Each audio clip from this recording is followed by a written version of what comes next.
Well, that's the most reasonable words for this year Worlds Final Championship. A lot of strong players gather to get the highest rank with the deck that they believe in it. I'm Yanto and I will tell you everything about this year Worlds event alongside with my personal record. This year World Finals was being held at the Tokyo Ryutsu Center, which is a bit different from the previously at Akihabara UDX. The venue was much better than the first Worlds and I was super excited when I saw it. There was a lot of players from Vanguard, Waste Wars, and Shadowverse Evolve. The Shadowverse Evolve alone was around 79 players if I remember it correctly. The rounds were very hype, even though there was already pairing literally at the first round. So if you saw my photos with a guy in the Bushiroad official post, believe me, that guy was my opponent before we got repairing. That's why when you saw the Bushiroad stream, my opponent different with the photo, but after that everything went smoothly till the end. This World's meta, as we predicted in the previous video, Dirt is the main concern, alongside with the Vampire Abyss, Puppet Forest, and Aggro Black and White Sword. But surprisingly, this year's Shadowverse Evolve World, a lot of players broke some broke or unpredicted deck instead of the said super strong meta contender. I saw quite a lot of Amulet Heavens and Natural Dragon, which said the mid-tier deck in this environment, but I must admit, those decks have a quite decent performance that time. I saw some rare counterparts to be seen than the trio meta, such as Fairy Amethyst, Quan Rune, which won as the third place champion, Control Abyss, and Thief Sword. Very surprised how they made their own way to climb the ladder in this event, which I think there was one Fairy Amethyst that got into the top 8 if I remember correctly. But these were the most interesting chat players who used super rock deck that neither we heard about them in this environment, the Draconic Duelist. Only 3 players in the venue broke it into the event and having a good time in there. This deck is originally a BP10 deck, so that's the reason we never seen them in BP09, the Japan list. No records on how they doing in this environment, but I can clearly say they are a good deck to counter the top trio. Other than that, they are Natural Forest and Dragon. I think I saw some Machina Abyss and Haven too in the early Swiss round. Those previous expansion decks are still good and being fine, but regardless, the trio is too strong for them. BP09 versus BP07 decks, which we can see how the power creep exceeding from then to now. I personally used Dirt Rune since it was the most optimal deck that I had tested and showing super good result everywhere. At the first, I want to bring Disdain Dragon, like I said in World's interview stream. It is a strong deck and has an unpredictable burst damage, and the lethal range is super high. But the problem is, since we need to prep and the procedures are very much easily to be counted and predicted, our early stage is super dead when they keep boarding and not letting us to take a breather at all, and leave us at a no option situation, where we must to use all of the pieces we needed to handle opponent each turn. I'm personally pretty confident against every deck in this current meta except Forest Puppet, as long my hand is not bricky and no shit happen like double loss. Well, let's get into it. First round, against Dirt Rune. This is literally mirror mages in the first round. Despite my opponent get repaired, I keep having mirror mages. I was super scared because my opponent saw the top 4 of his deck and he said, keep. I hadn't seen mine, but he already kept it. Such confidence are very scary. But well, I just need to see mine and yikes. I mulled Super SN. After mulligans, I got 4 cost 1 cards, which contain of 3 amulets and 1 follower. Well, not so bad for opening. I won't talk too much about this matchup since you can watch it literally at this official stream video, link on the description. But one thing for sure, I kept draw all cards that I need that time. I need Riley, I draw Riley. I need Faust, I draw Faust, and so on. Super crazy stream buff moment for me, said my friend. And my opponent just taking the sigils, yeah, so there wasn't much red and I could tempo it without any worry at all. And I won the game and pretty much happy about it. Second round versus Natural Forest. I was very scared when my opponent flipped his leader and is showing leaf icon on it. My first prediction is Puppet, so I tried to remember what cards I should aware of. Good thing I have a good hand and already prepared against it. He drew Paula and then Orchis, so yeah, still in my prediction. But everything changed match when he dropped a Feather of Frisians.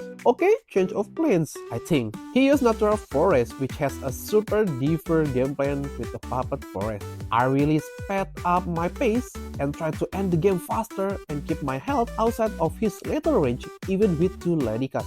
It paid off, and I won with a lot of turn and trick play. I used combo Faust and Golem Rampage to finish the game. Third round versus Quan Run.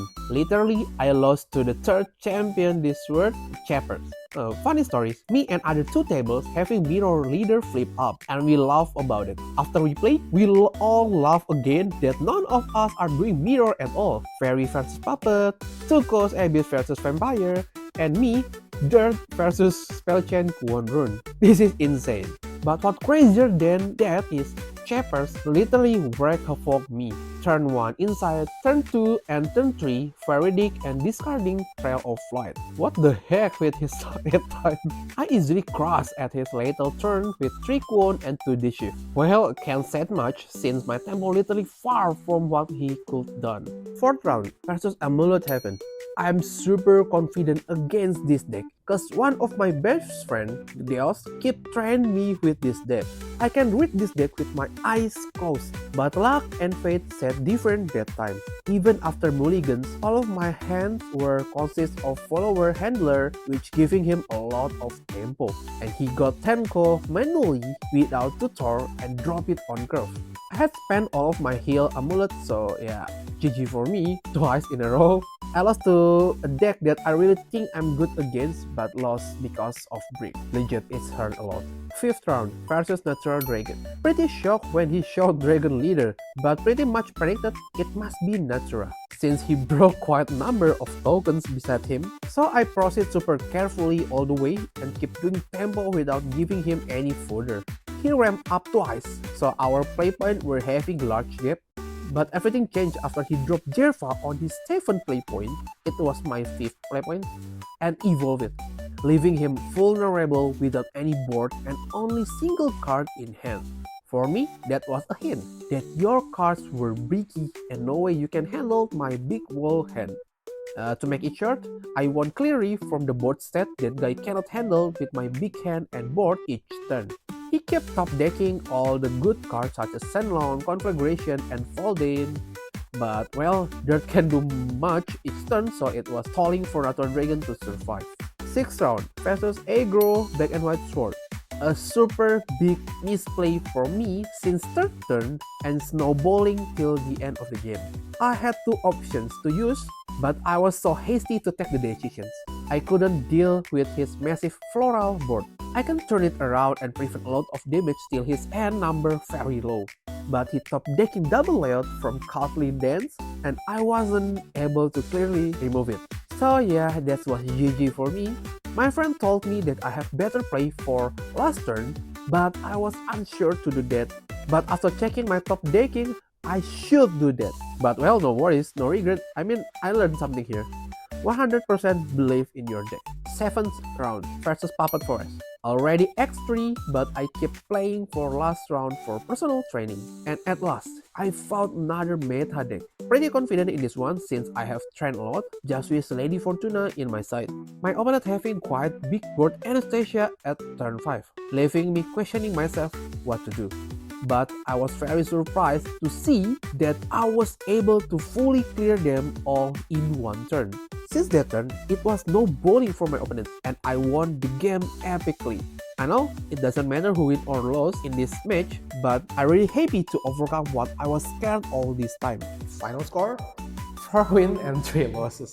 Well, of course I won't get the top card with this score. I end up with the pretty far from I achieved in the first words, but I really truly happy with the result. We from Indonesia Challenger has doing a lot of scrim and testing with a lot of decks. And finally, all of us get exact same score this work. 4 wins, 3 losses. And most of us lost at the last matches, which is really hurting us. Only one guy made it to 5 wins and 2 losses score.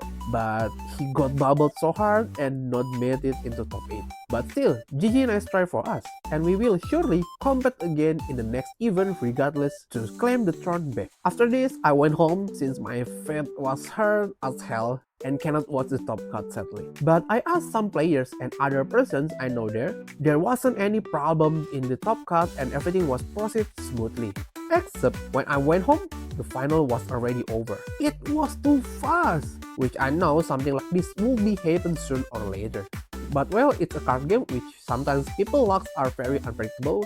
Congratulations for our top 3 champion this year, especially Whips with his unstoppable vampire Aegis deck, which I know that a lot of vampire decks are down one by one in the Swiss round, and he alone shown the world the best play to overcome the others. Also, congrats for Symphonus and Chappers to get runner-up and 3rd place accordingly. I want to sincerely say thank you for everyone who helped me from the beginning of my journey in this game until today. Huge thanks to all players who have trained with me and discussed and imposing together. I'm also deeply grateful for the unwavering support from the Omni Indonesia and my favorite local store, Dragon's Hobby Shop. Special thanks to the Bushiroad officials for have supported me thoroughly, giving me countless opportunities to compete at various levels. And finally, thank you for everyone who have helped me directly or indirectly and watched this video until today, especially all of you who have watched, liked, and subscribed. As for World 3, I'm not so sure if I'm able to compete again, but one thing for sure, I'll definitely go to the upcoming events Grand Showdown Singapore. Let me know in the comment section if you will join me in this new journey. Leave a like and subscribe for more content about Shadowverse and Evolve in the future. I will talk about Card Game Fest in Japan and Bushiroad Expo Indonesia in the next video, what was happened and what I experienced in there. But for now, see ya!